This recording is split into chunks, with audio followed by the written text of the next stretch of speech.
ॐ तव कथामृतं तप्तजीवनं कविभिरीडितं कल्मषापहं श्रवणमङ्गलं श्रीमदाततं भुवि गृह्णन्ति ये भूरिदा जनाः। अध्याय 10वां अर्थात दशम परिच्छेद 16 अक्टूबर 1882। पिछले प्रवचन में हमने श्री रामकृष्ण देव महेंद्र नाथ गुप्त को निमित्त बनाकर जैसे हम सभी को समझा रहे हैं कि ईश्वर के लिए कुछ भी असंभव नहीं है।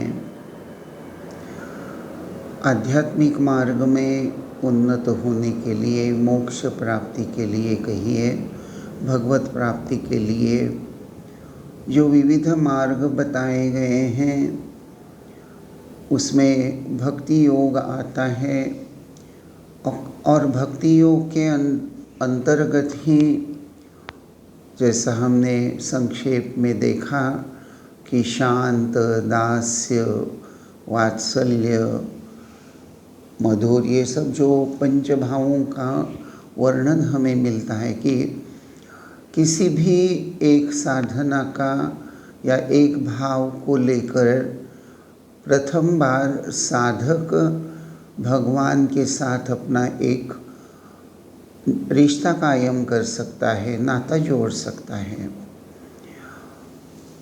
नाता जोड़ना या रिश्ता कायम करना वही भगवान पर प्रेम करना, वे हमारे अपने हैं। ये बस छोटी छोटी सब सारी बातें उसी के अंतर्गत अपने आप आ जाती हैं। जब हम किसी को अपना मान लेते हैं तो उसका कल्याण कैसे हो, क्या हो, उसको हम क्या मदद कर सकते हैं, मेंटेनेंस ऑफ, एक तरह से इवन व्यावहारिक स्तर पर विचार करें तो रिलेशनशिप, कितनी ही सारी बातें हमारे मन में, हमारे जहन में उभर कर आती हैं। और वास्तविक देखें तो संसार में भी हम ये रिश्ते निभाते हुए तो आगे बढ़ रहे हैं। एक मनुष्य, एक पुरुष होता है तो वह किसी का पुत्र होता है, किसी का नाती होता है, किसी का भाई होता है, किसी का देवर होता है, पति होता है, मामा होता है। तो पुरुष तो एक ही है, व्यक्ति तो एक ही है, लेकिन उसके कितने सारे रिलेशंस हैं। किसी का वह मित्र होता है। तो ये सब जो रिश्ते निभाना, तो रिश्तों की बात सर्वसामान्य इंसान बहुत आसानी से समझता है।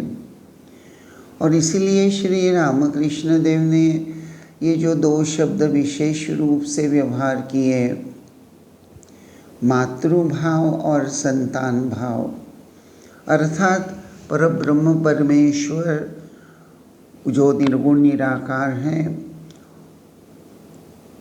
जो निर्गुण निराकार है उस पर हम प्यार कैसे करें। तो वही परब्रह्म यह जानते हैं कि सर्वसामान्य जीव के लिए ये ज्ञान उपासना, मैं देह नहीं हूँ, ब्रह्म नहीं हूँ। श्री रामकृष्ण कहते हैं कि कलियुग में जीव का अन्नगत प्राण है। अगर अन्न प्राप्त नहीं हुआ तो जीना मुश्किल हो जाता है। वैसे भी प्रैक्टिकल व्यावहारिक दृष्टि से हम तो बहुत बार कहते हैं पापी पेट का सवाल है। अर्थात लगभग मनुष्य सबसे अधिक चिंतित शायद भूख प्यास को ही लेकर रहता है। ये शरीर अगर अन्न नहीं है तो दुर्बल हो जाएगा। सब्सटेंशियल फूड, प्रॉपर डाइट, आजकल का तो डाइट का ज़माना आ गया है। सब लोग हेल्थ कॉन्शियस हो गए हम देखते हैं। ठाकुर ने यही बात समझाते हुए कहा कि कलयुग में जीव अन्नगत प्राण होता है, अतः देह बुद्धि इतने आसानी से जाने वाली नहीं है, जाती नहीं है, बोलने से बात होती नहीं है, बोलने से बात नहीं बनती, क्योंकि अंतःकरण में ये देह से लगाव या एक अटैचमेंट, पतंजलि ने इसका वर्णन करते हुए अस्मिता राग द्वेष ऐसा किया है। यानी इस देह को लेकर एक इतना प्रचंड ये मेरा देह है, यानी मैं और देह, अर्थात ये आईनेस, या आईनेस इस कदर इस देह से एक रूप हुआ है कि हम अपने आप को देह से अलग ही नहीं कर सकते। और इसलिए श्री रामकृष्ण देव ये जो मातृभाव शब्द इस्तेमाल करते हैं, अर्थात परब्रह्म परमेश्वर जो निर्गुण निराकार हैं वही सगुण साकार होते हैं, वही नर रूप धारण करते हैं। रामकृष्ण संघ के सभी आश्रमों में, प्राइवेट सेंटर्स पर, सब जगह भक्तों के घर घर आज खंडन भव बंधन यह गाया जाता है, जो स्वामी विवेकानंद जी ने लिखा है। और वहाँ प्रारंभ में भी स्वामी विवेकानंद श्री रामकृष्ण का एक प्रकार से वर्णन करते हुए जो साधक हैं उसकी दृष्टि श्री रामकृष्ण देव के निर्गुण निराकार की तरफ ही पहले खींच लेते हैं, और इसीलिए वे कहते हैं निरंजन नर रूप धर, निर्गुण गुणमय। ये पोइटिक भाषा है। तो यहाँ श्री रामकृष्ण देव को वर्णन करते हुए स्वामी जी कह रहे हैं कि निर्गुण गुणमय निरंजन नर रूप धर। फाइनली ये नर रूप अर्थात नाम और रूप, इस नाम रूप के आधार से ही हमारा व्यवहार हो रहा है। आपको मैं कहूँ कि ये आपकी बेटी, शायद आपकी बेटी बेंगलोर में अपने पति के साथ बड़ी सुखी है, शादी होकर 10 साल हो गए हैं, लेकिन बस मैं ये कहूँ रामेश्वरी, तो रामेश्वरी के जो पिता हैं उनके आँखों के सामने रामेश्वरी आ जाती हैं। रामेश्वरी तो बेंगलोर में है, वही तो यहाँ है ही नहीं, 10 साल से है। 10 साल से शायद रामेश्वरी के पिता ने रामेश्वरी को देखा ही नहीं है, देखा नहीं है, आँखों के सामने आई नहीं है। तो क्या पिता या माँ रामेश्वरी का रूप भूल गई है, या उसको क्या अच्छा लगता है, क्या अच्छा नहीं लगता, उसको कौन से कलर के कपड़े पसंद हैं, अरे सब कुछ याद है और सब कुछ वो भूलते नहीं है। क्यों? क्योंकि रामेश्वरी हमारी बेटी हैं। ये जो हमारी अर्थात जीव जो है, ये मैं मेरा इस बोध को लेकर ही तो जी रहा है। तो श्री रामकृष्ण अर्थात परब्रह्म यह जानते हैं और स्वामी विवेकानंद भी जानते हैं, और इसीलिए श्री रामकृष्ण देव का वर्णन प्रारंभ में वो निश्चित रूप से इस तरह से प्रारंभ करते हैं, लेकिन आगे चलकर यह स्पष्ट रूप से बोल देते हैं भक्तार्जन युगल चरण। भक्तों के लिए करुणा परवश भगवान शंकराचार्य जी ने भी गीता के भाष्य में यही कहा कि वह परब्रह्म है, उसको वैसे कोई ज़रूरत नहीं है, उसकी अपनी कोई चाहत नहीं है, उसको अप्राप्य कुछ है ही नहीं। अप्राप्य नहीं है इसलिए असंतोष नहीं, अतृप्ति नहीं, और ये सब बातें तो लिमिटेशंस तो हमारी हैं। और इसलिए स्वामी जी स्पष्ट बोल रहे हैं कि परब्रह्म वह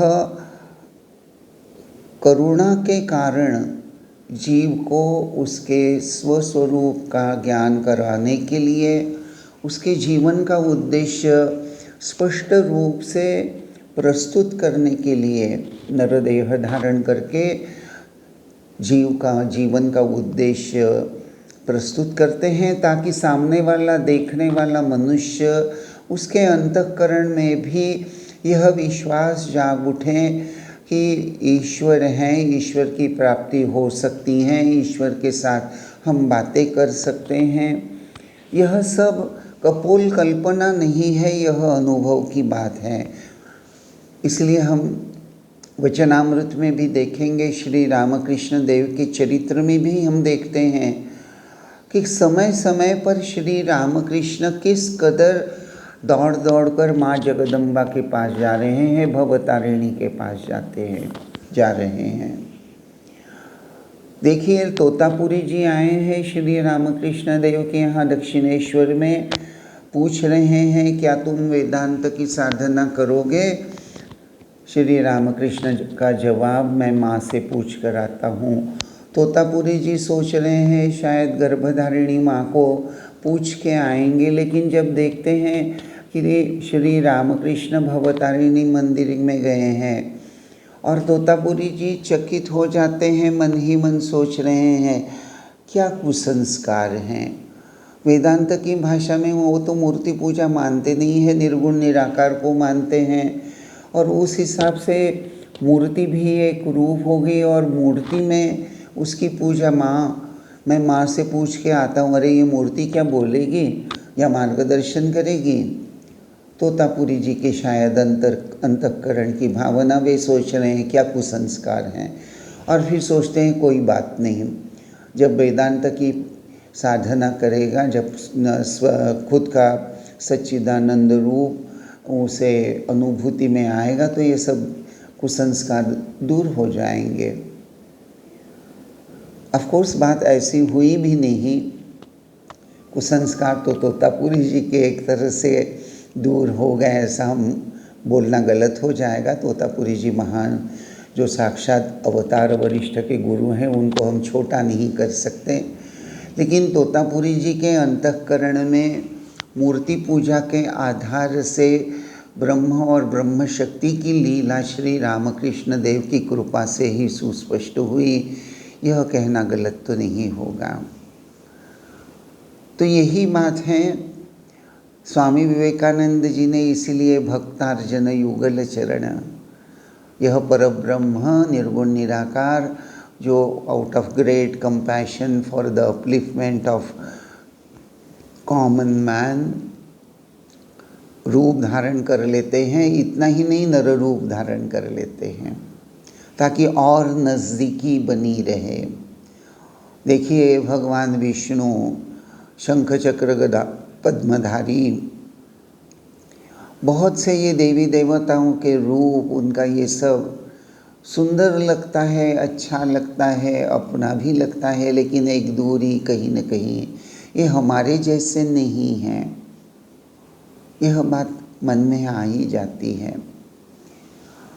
लेकिन जब आप श्री रामकृष्ण देव को देखेंगे तो ऐसा लगता है हाँ, हमारे घर के दादाजी, आजकल के ज़माने के दादाजी तो शायद नहीं, आजकल के ज़माने के दादाजी शायद जीन्स पहनकर घूमते होंगे, लेकिन पुराने ज़माने के दादाजी तो अक्सर धोती ही पहनते थे।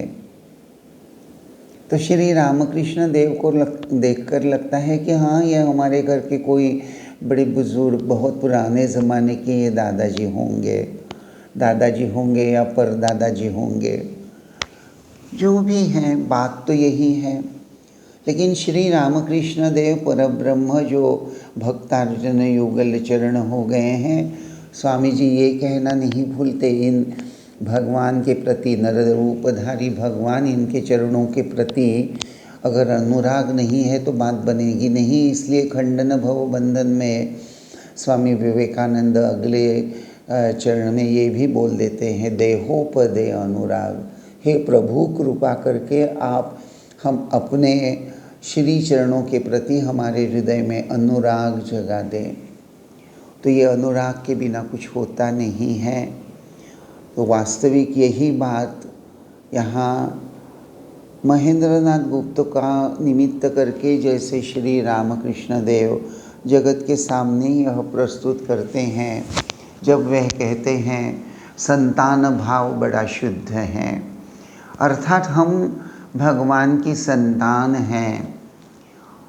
तो हमारा स्वरूप क्या है? हम संतान हैं। और भगवान का स्वरूप क्या है? वे हमारी माता है। तो भगवान को मातृभाव से देखना और अपने आप को भगवान की संतान के रूप में देखना, जानना, सिर्फ अपने आप को नहीं, हम सबको, यानी आपके परिवार के सभी सदस्य, मान लीजिए कि आपको 2 पोते हैं। हाँ, व्यावहारिक दृष्टि से वे आपके पोते हैं, आपके बेटे के लड़के हैं, लेकिन पारमार्थिक दृष्टि से आपको, मुझको, हम सबको यही सोचना है, मैं भी भगवान का हूँ, मेरा लड़का भी भगवान का प्रसाद स्वरूप दिया हुआ है, मेरी बहू भगवान की ही देन है, मेरे दोनों पोते वह भी भगवान के संतान हैं। तो यही भाव श्री रामकृष्ण हमें समझाते हैं। फिर वर्णन आता है, दिन के 9 बजे होंगे, श्री रामकृष्ण अपने कमरे में बैठे हैं, कौन नगर से मनोमोहन सपरिवार आए हैं। उन्होंने प्रणाम करके कहा, इन्हें कलकत्ते ले जा रहा हूँ। कुशल प्रश्न पूछने के बाद श्री रामकृष्ण ने कहा, आज माह का पहला दिन है और तुम तो कलकत्ते जा रहे हो, क्या जाने कहीं कुछ खराबी न हो। यह कहकर जरा हंसे और दूसरी बात कहने लगे। नरेंद्र और उनके मित्र स्नान करके आए। श्री रामकृष्ण ने व्यग्र होकर नरेंद्र से कहा, जाओ बट के नीचे जाकर ध्यान करो, आसन दूं। नरेंद्र और उनके कुछ ब्राह्म मित्र पंचवटी के नीचे ध्यान कर रहे हैं। करीब 10:30 बजे होंगे। थोड़ी देर में श्री रामकृष्ण वहाँ आए।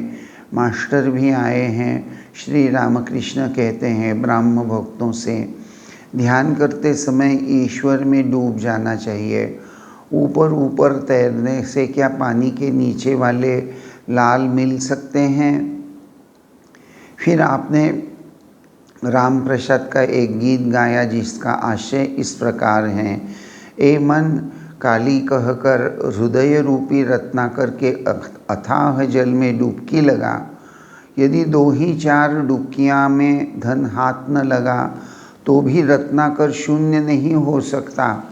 पूरा दम लेकर एक ऐसी डुबकी लगा कि तू कुलकुंडलिनी के पास पहुँच जाए। ऐ मन, ज्ञान समुद्र में शक्ति रूपी मुक्ताएँ पैदा होती हैं। यदि तू शिव की युक्ति के अनुसार भक्तिपूर्वक ढूंढेगा तो उन्हें पा सकेगा। उस समुद्र में काम आदि 6 घड़ियाल हैं जो खाने के लोभ से सदा ही घूमते रहते हैं। तो तू विवेक रूपी हल्दी बदन में चुपड़ ले, उसकी बू से वे तुझे छुएंगे नहीं। कितने ही लाल माणिक उस जल में पड़े हैं। राम प्रसाद का कहना है, यदि तू कूद पड़ेगा तो तुझे वे सब के सब मिल जाएंगे। बड़ा ही अद्भुत, बड़ा सुंदर भजन यहाँ श्री श्री ठाकुर गाकर सुना रहे हैं। लेकिन ये जो वर्णन हमें देखा कि 9 बजे हैं और मनोमोहन मित्र अपने सपरिवार आए हुए हैं। अब यहाँ ये वर्णन पढ़कर इतना तो हमें समझ में आता है कि मनोमोहन अब सपरिवार कलकत्ते जा रहे हैं। कलकत्ते जा रहे हैं और श्री रामकृष्ण देव कह देते हैं, क्या जाने कहीं कुछ खराबी न हो।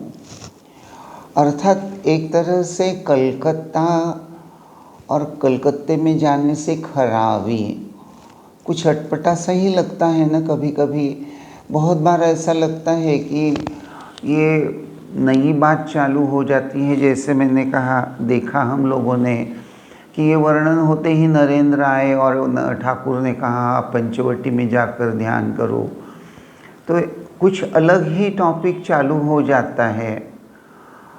तो ऐसा लगता है कि ये क्या है। कभी कभी कथामृत अध्ययन करते हुए बहुत समस्या मन ही मन उभरने लगती हैं कि प्रसंग मनोमोहन और उसके परिवार का चल रहा था और अचानक ये नरेंद्र की पंचवटी में जाकर ध्यान करने की ये सब बात आ गई हैं। और वहाँ ब्राह्म भक्त भी हैं शायद, क्योंकि वर्णन से तो हमें यही समझता है कि श्री रामकृष्ण देव जब पंचवटी में गए तो मास्टर भी साथ हैं और ब्राह्म भक्तों से श्री रामकृष्ण देव कह रहे हैं ध्यान करते समय ईश्वर में डूब जाना चाहिए। अर्थात देखिए, मनमोहन को जब वह कहता है कि इन्हें कलकत्ते ले जा रहा हूँ, तो जैसे श्री रामकृष्ण देव उनका अकल्याण तो नहीं चाह सकते, न चाह रहे हैं, लेकिन वहाँ वो पहली तारीख है, अर्थात पुराने ज़माने में भी आज भी वैसी ही होगी परिस्थिति। हाँ, पुराने ज़माने में 1 तारीख को तनख्वाह मिला करती थी कैश में, आजकल बैंक में डायरेक्टली अकाउंट में जमा जो हो जाती है, यही कुछ अंतर। लेकिन उस ज़माने में 1 तारीख बड़ी महत्वपूर्ण होती है। हमें बचपन में याद है कि माह के आखिरी सप्ताह जब चले आते थे तो घर में बहुत सारी कटौतियाँ चालू हो जाती थी, यानी कॉस्टली सब्जी नहीं खरीदी जाती थी। घर में जो है आलू प्याज या कुमड़ा वगैरह उसी को लेकर माँ खाना वाना बना लेती थी। अगर हम कुछ नाराज़गी व्यस्त बोले अरे बस ठीक है, अभी 2-4-6 दिन तो बाकी है बेटा, फिर पिताजी की तनख्वाह होगी, 1 तारीख आएगी। यानी 1 तारीख का बेसब्री से इंतज़ार चालू हो जाता था। जैसे घर के परिवार के सदस्य, मैं पुराने ज़माने की बात कर रहा हूँ, आजकल की नहीं, लेकिन ये ऐसा होता था। आज जो भी बड़े बुज़ुर्ग यहाँ ये बातें सुन रही हैं उनको शायद अपने बचपन की यादें आ जाती होंगी कि कैसे वो पिताजी के तनख्वाह की या 1 तारीख की चिंता करते थे। हमारे ज़माने में तो 1 तारीख को एक ऑल इंडिया रेडियो पर, अब कौन सा रेडियो स्टेशन चलता था वो तो मुझे याद नहीं, लेकिन 1 तारीख को, प्रत्येक महीने की 1 तारीख को जैसे ही रेडियो ऑन करो तो खुश है ज़माना आज पहली तारीख है, ऐसा एक गाना चालू हो जाता था। मूल बात है कि आज पहली तारीख है, मनोमोहन मित्र सपरिवार कलकत्ते जा रहे हैं और कलकत्ता नगरी एक तरह से माया नगरी है। तो जैसे ठाकुर मनोमोहन को सचेतन कर रहे हैं कि अरे तू माया की नगरी में जा रहा है और माया को लेकर जा रहा है, 1 तारीख है ना, तनख्वाह मिलेगी, तो भाई पैसा भी एक माया ही है ना। तो माया को साथ को लेकर माया नगरी में जा रहा है, देखना बेटा सावधान। देखिए, साधन भजन करते हुए, चाहे वो ज्ञान योग की साधना हो, भक्ति योग की साधना हो, साधना का बाह्य स्वरूप भाव की प्रबलता के अनुरूप कोई भी हो, साधन भजन की उपासना की पद्धति हो, ये माया और माया नगरी अर्थात महामाया का जाल, इससे अपने आप को बचाना एक बहुत बड़ा एक कार्य बोलिए, एक बहुत बड़ी बाधा होती है जिसे हमें समझना है और उस बाधा के कहीं हम शिकार न हो जाएं।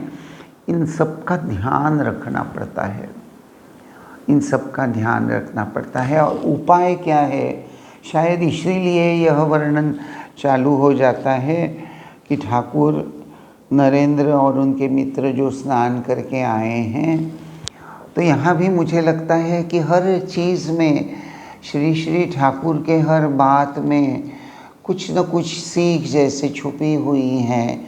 नरेंद्र स्नान करके आए हैं और उनके मित्र भी। स्नान कहाँ किया होगा भाई? जहाँ तक लगता है उस ज़माने में तो बाथरूम और शॉवर की इतनी व्यवस्था नहीं थी। हाँ, बड़े घर में बाथरूम्स ज़रूर हुआ करती थी, लेकिन नरेंद्र और उसके मित्र दक्षिणेश्वर आए हैं जो गंगा जी के किनारे हैं। तो शायद नरेंद्र और उनके मित्रों ने गंगा स्नान ही किया होगा। तो गंगा स्नान का मतलब क्या हो गया? पवित्र हो जाना।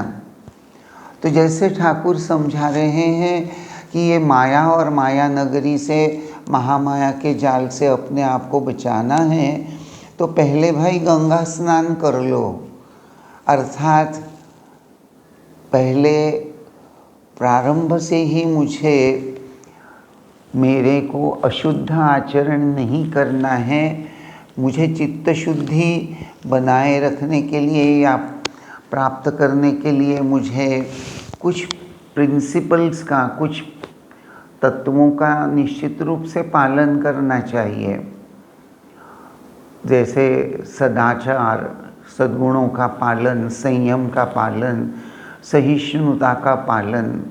बहुत बार लोग पूछते हैं ये सहिष्णुता का पालन यानी क्या करना?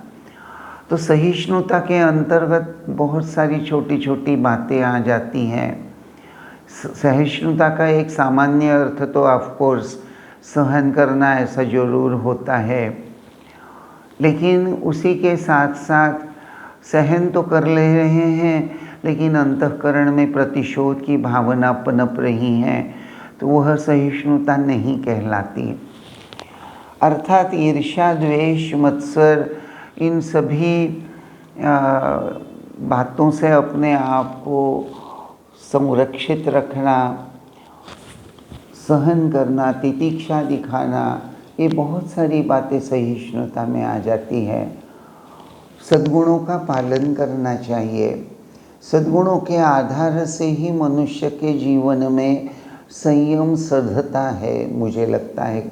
At least what I thought I am telling to you, that without virtuous acts, without virtuous habits, जब तक हम वर्च्यूज़ अपने जीवन में उतारते नहीं हैं या वर्च्यूज़ के आधार से अपना चरित्र गठन नहीं करते, तो जीवन में संयम का पालन करना भी नहीं होगा। अर्थात जीवन में संयम नहीं सधेगा तो हमारा कैरेक्टर भी उतना अच्छा नहीं बनने की संभावना बढ़ जाती है।